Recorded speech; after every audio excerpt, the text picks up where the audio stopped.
what's the first thing when you're holding a guitar, right? What is there any focal point that you need to,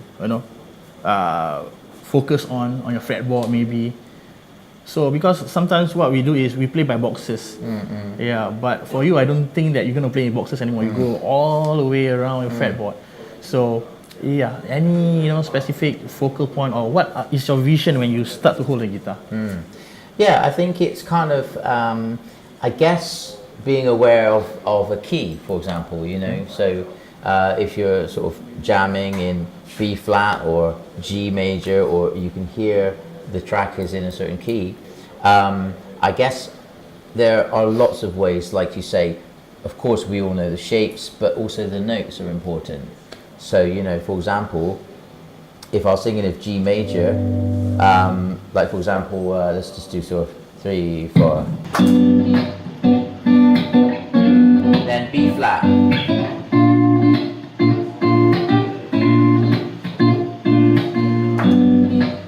Okay, actually. So when I'm playing over the G major, the first thing I'll think is of the note that I'm going to start on. So there I just started with like a nice G major arpeggio, which is a very comfortable thing, and then allow the inspiration to come from there. But you see, when it goes to the B flat major, of course you need to change scale or change the box shape. However, the way I do it, or the way I try to do it, is because I think it's important to know the notes. When the notes change, or when the chord changes, in my mind I just kind of aim for a given note. So for example, I might change to, now that was a B flat major arpeggio, and then the G major arpeggio.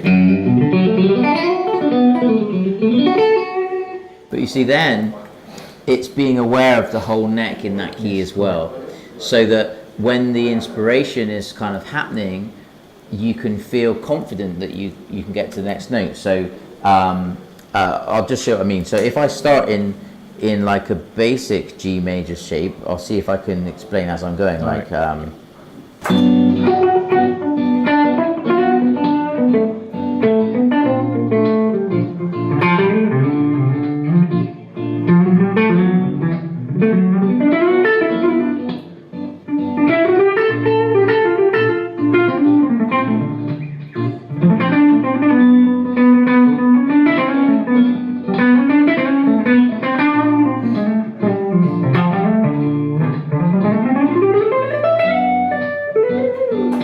now, so I was trying to play freely, but it was a combination of what I said just now, going over some of the arpeggios, which gives you a sequence of notes which really are strong sounds. And then when it got to the B flat, I just started at the top of the arpeggio. So, and of course there are other little tricks, like going in between the notes and the chromatic notes.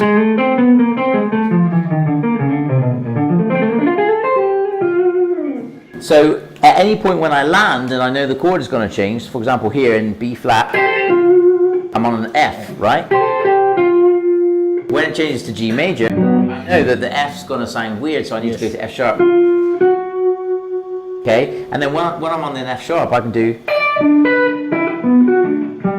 just play around with the notes, and the more confidence you have with the notes, the easier it is to jump out of the box. Do you see what I mean? Yeah. So instead of just thinking of a shape, you're trying to push yourself into other areas of the neck as naturally as you can.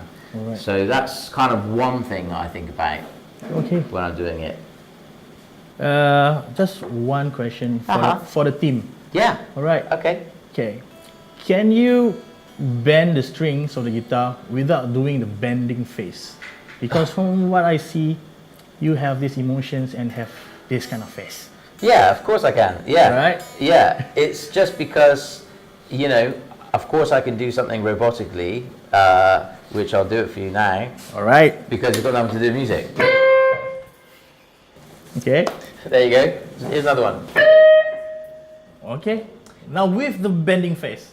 Well, it won't work just like that because that's fake. Yeah. It only happens when you're trying to feel music. So, you know, I would describe a bend in a musical term as like when someone's singing, it's when they're kind of reaching for a note and there's a little glissando up to the note. It's like an expressive thing, and I think that's the same thing.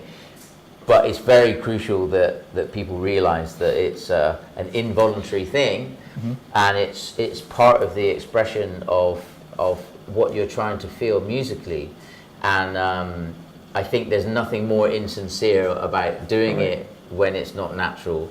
So if you're somebody that doesn't do that naturally, then of course that's great, it's wonderful. It's better, if anything. But yeah, it's something that is sort of linked within your expressions. It's just I mean, put it this way, you know, if someone stamps on your foot, you go ah, right? All right. You're responding to something. So when you're playing music and you're really in the moment, it evokes feelings in you. And I actually believe that over the course of your life, you know, you have happy times, sad times, and stuff, and they all come out in your music. And so when you're responding and you're sort of openly feeling something, these kind of contortions in your face are that same feeling of pain or of happiness, and they come out because you're trying to do something and trying to express something, and that's the genuine way of it happening. So I can't just do it. I can do it the other way, like I just showed you. Okay, now let's do the jam.